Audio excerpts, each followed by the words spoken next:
देखिए ये वोल्टास वाईफाई के लिए राउटर है। ये राउटर इस तरीके से आपको वायर के साथ मिलेगा। हम आज ये सीखेंगे इस राउटर की मदद से हम एसी में आने वाले फॉल्ट को कैसे डायग्नोस कर सकते हैं। उसके लिए आपको आगे क्या करना होगा, इस वीडियो को कंटिन्यू करेंगे और आपको बताएंगे कि इस राउटर की मदद से हम वाईफाई के थ्रू किस तरीके से ये जान पाएंगे कि हमारे एयर कंडीशनर में क्या प्रॉब्लम है।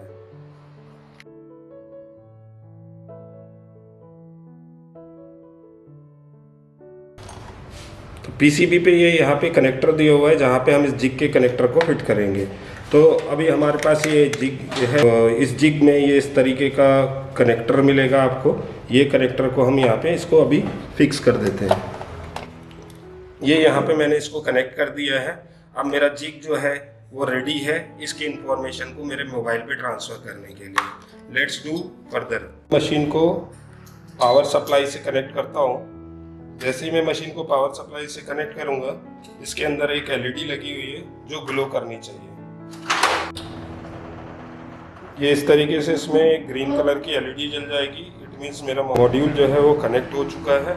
अब हम देखेंगे कि इसके आगे फर्दर किस तरीके से ये काम करें। अब यहाँ पे मेरे को ये वोल्टास इन्वर्टर टेक्निकल सपोर्ट का एक एप्लीकेशन है। ये एप्लीकेशन को मैं ओपन करूँगा। जैसे ही मैं इस एप्लीकेशन को ओपन करूँगा, ये यहाँ पे आपको एक रेड कलर का सिंबल दिखाई दे रहा होगा। ये रेड कलर का सिंबल यहाँ पे इस समय ये बता रहा है कि ये मॉड्यूल से अभी कनेक्ट नहीं है। जब ये मॉड्यूल से कनेक्ट होगा तो ये सिग्नल ग्रीन हो जाएगा। सो अब मैं एसी को ऑन करके मॉड्यूल से कनेक्ट करने की कोशिश करता हूँ।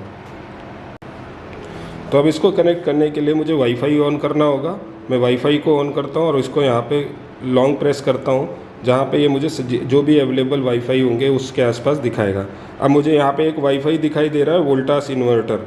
तो मैं इस वाईफाई के साथ इसको कनेक्ट करूँगा।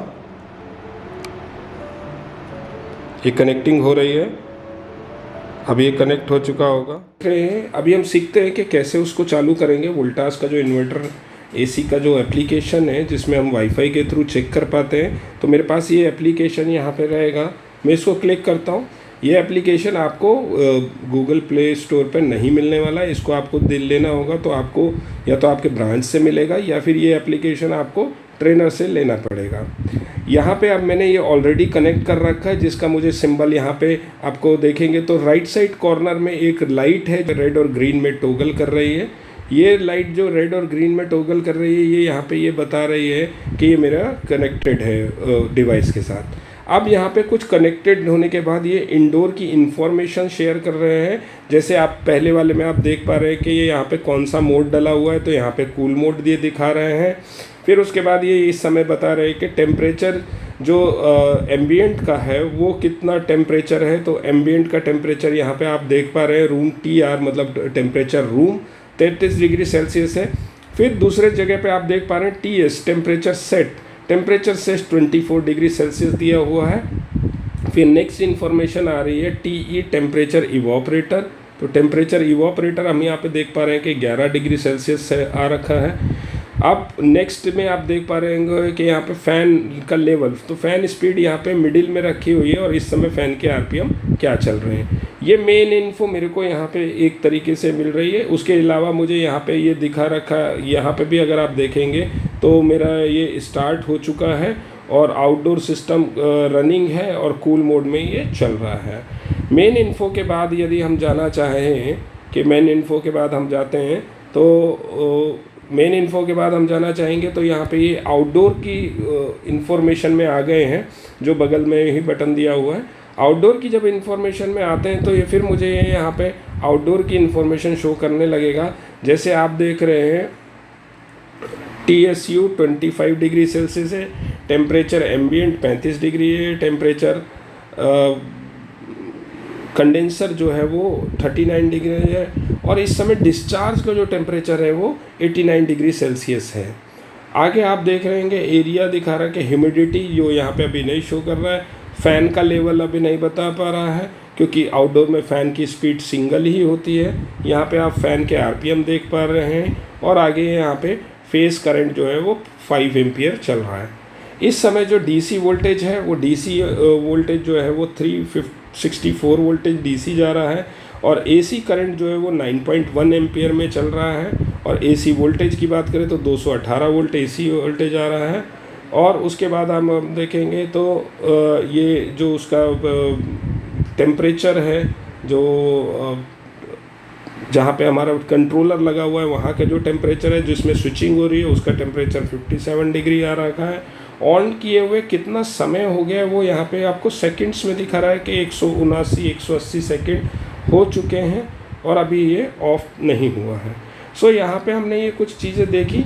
और उसके बाद फ्रीक्वेंसी जो है यहाँ पे आप देख पा रहे हैं, फ्रीक्वेंसी F13 आ रही है, फ्रीक्वेंसी जो सेट है वो F12 आ रही है। सो रिक्वायर्ड फ्रीक्वेंसी में कितने आरपीएम और कितने हर्ट्ज पे ये यहाँ पे काम कर रहा है मशीन की। अगर हम और बाकी देखें तो यदि इसमें कोई फॉल्ट होगा तो ये फॉल्ट वाली लाइट ऐसे ही, जैसे नीचे ही आप देख रहे हैं कंप्रेसर की लाइट ऑन है, कंप्रेसर चल रहा है, आउटडोर फैन भी चल रहा है तो आउटडोर की फ़ैन की लाइट भी ऑन है।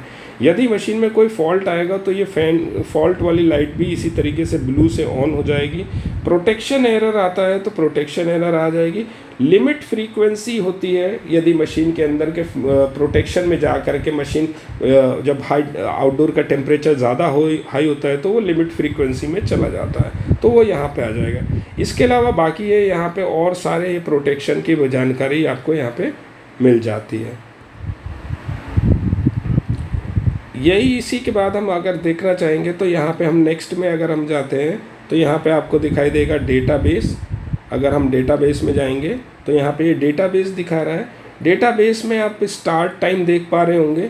स्टार्ट टाइम आप जब भी देखेंगे तो यहाँ पे एक स्टार्ट टाइम बताएगा कि 17 तारीख आज चला हुआ है ये, और एंड टाइम हमने 17 तारीख का ही डाला है। अब हम इसको अगर सर्च करने पे जाते हैं कि मशीन इसको सर्च करें कि क्या इस है, तो ये अभी यहाँ पे बता रहा है कोई भी फ्रीक्वेंसी, कोई भी डेटा जो है वो अपलोडेड नहीं है।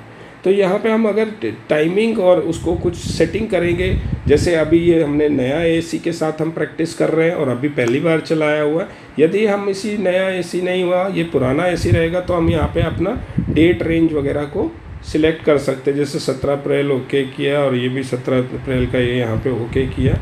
फिर हम यहाँ पे जाएंगे तो इवेंट लॉग आता है। जब हम जाएंगे तो हमने इवेंट लॉग आएगा। इवेंट लॉग के लिए हम क्या करना चाहिए, ऑडियो इन्फॉर्मेशन चाहिए तो ऑडियो इन्फॉर्मेशन को सिलेक्ट करेंगे और सर्च करेंगे। तो सर्च करते ये एक चार्ट बना देगा कि ऑडियो का क्या इन्फॉर्मेशन चल रहा है और कितना आरपीएम पे क्या चल रहा है। तो ये आपको एक चार्ट बना के देगा। जो आपको चार्ट रहेगा वो हर 20 से 30 सेकंड के डिफरेंस में ये चार्ट बनाता रहेगा। ये चार्ट आपको लॉग बना के देगा। इस लॉग से आप ये जानकारी निकाल सकते हैं कि कस्टमर ने पिछले एक दिन में कितनी बार एसी ऑन हुआ है, कितनी बार एसी ऑफ हुआ है, और जिस समय ऑन हुआ या ऑफ हुआ तो वहाँ पे क्या सिचुएशन रही होगी।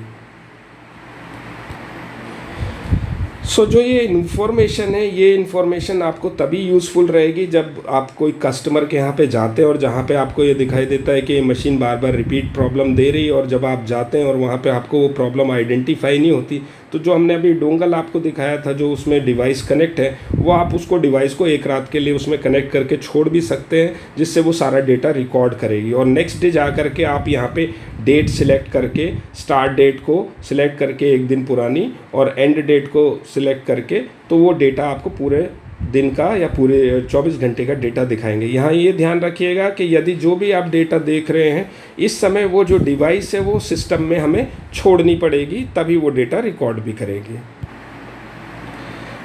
इसके अलावा अगर हम बात करते हैं तो हमने अभी जो ऑडियो देखा था, ऑडियो इन्फॉर्मेशन के बाद मेन इन्फॉर्मेशन भी अगर हम जाएंगे तो मेन इन्फॉर्मेशन सिलेक्ट करके वापस सर्च का बटन दबाएंगे तो ये वही मेन इन्फॉर्मेशन आ गई जो आपको यहाँ पे फर्स्ट पेज पे मेन इन्फॉर्मेशन आ रही थी। वही मेन इन्फॉर्मेशन का यहाँ पे आपको एक लॉग बन गया जिसमें आप ये जान पाएंगे कि मेन इन्फॉर्मेशन है।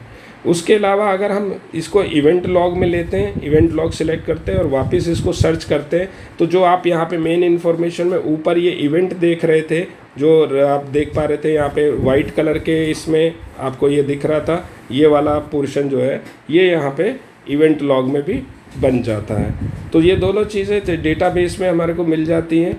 इसका फ़ायदा क्या है डेटाबेस में, यहाँ पे आप जो ये ब्लू कलर का आइकॉन देख रहे हैं जिसको फोल्डर दिखा रहे हैं जिस पे ये है, तो कोई भी डेटाबेस को सेव करने के लिए जैसे ही मैं इस पर क्लिक करता हूँ तो ये सक्सेस का एक मैसेज देता है और ये डेटा मेरे मोबाइल में एक फ़ोल्डर बन करके सेव हो जाता है। इसका ये फ़ायदा है कि इस डेटाबेस को हम बाद में कभी रेफ़र करना चाहें या कोई किसी को डिटेल देना चाहें, जैसे कभी होता है कि कस्टमर की डिटेल्स या कस्टमर के मशीन में क्या क्या काम हो रहा है, किस किस समय कमांड आई है, क्या हुआ है, वो सारा डिटेल कभी R&D वगैरह वाले को चाहिए रहेगा तो वो यहाँ से ले सकते हैं। अब इसके बाद मैं आपको ये नीचे जो आप ये देख रहे हैं राइट हैंड में एक्सट्रीम राइट में एक मैनुअल का बटन है। जब मैं मैनुअल के बटन को दबाता हूँ तो ये एक स्क्रीन खुलती है जहाँ स्क्रीन पे लिखा हुआ है यूज़र मैनुअल। ये यूज़र मैनुअल आपको ये दिखाता है कि आपको ये जिग का कनेक्टर कहाँ पे कनेक्ट करना है और उसमें किस जिग में एक लाइट जलेगी और उसके बाद आप इसको कैसे यूज़ कर सकते हैं। ये एक ट्यूटोरियल है कि जो चीज़ें मैंने अभी इसी वीडियो में बताई वो सारी चीज़ें आपको इस मैनुअल में मिलेंगी। इसी मैनुअल के बगल में आप देखते हैं तो यहाँ पे ये एरर कोड दिया हुआ है। ये एरर कोड बहुत यूज़फुल है हमारे जैसे टेक्नीशियंस के लिए। यदि कोई भी एरर कोड आ रहा है तो उस एरर कोड को हम यहाँ से चेक कर पाते हैं। इसमें दो तरीके से एरर कोड आ रहा है, एक जहाँ पे आप डिस्प्ले आता है जहाँ पे E2, E6, E8 देख पा रहे हैं और जैसे आउटडोर में कभी कभार LED का ब्लिंकिंग होता है। तो ये दोनों कंडीशन में आप इसको जांच पाएंगे कि कहाँ पे क्या एरर है। अब फॉर एग्जांपल अगर मैं यहाँ पे एक एरर की बात करता हूँ कि जहाँ पे हम एक एरर ले लेते हैं कि F5 एरर आ रहा है, तो मैं जैसे ही F5 एरर पे क्लिक करता हूँ तो ये मुझे यहाँ पे डिस्क्रिप्शन देता है कि F5 एरर किस वजह से आता है, F5 एरर की आने की वजह क्या है। तो यहाँ पे मेरे को F5 एरर के डिस्चार्ज सेंसर फेल है, इस वजह से F5 एरर आ रहा है। F5 एरर में मैं डिस्चार्ज सेंसर के यहाँ पे मुझे कनेक्टर भी शो कर देता है पिक्चर से, जिससे मुझे आइडेंटिफिकेशन करने में आसानी हो जाएगी और मुझे इसके कारण बता देता है कि चेक करना होगा कि wire soldering wire weld PCB से वेल्डिंग है नहीं है। तो यहाँ पे वायर चेक करने के लिए मेरे को ये जानकारी दे रहे हैं, सेंसर फेल की जानकारी दे रहे हैं और ODU का MCU फेल होने की जानकारी दे रहे हैं। फिर इसको हम कैसे सही कर सकते हैं उसकी जानकारी यहाँ पे ट्रबल शूटिंग से मिल सकती है कि सेंसर को हमें किस तरीके से चेक करना है। हमें अगर ये सारी चीज़ें चेक करनी है तो इसको देखने के लिए हम इसको आगे और स्क्रॉल कर देंगे तो यहाँ पे सारी इन्फॉर्मेशन मिल सकती है। तो ये एक एग्जांपल था जिससे आप कोई भी एरर को आइडेंटिफाई कर सकते हैं। ये बहुत यूज़फुल है।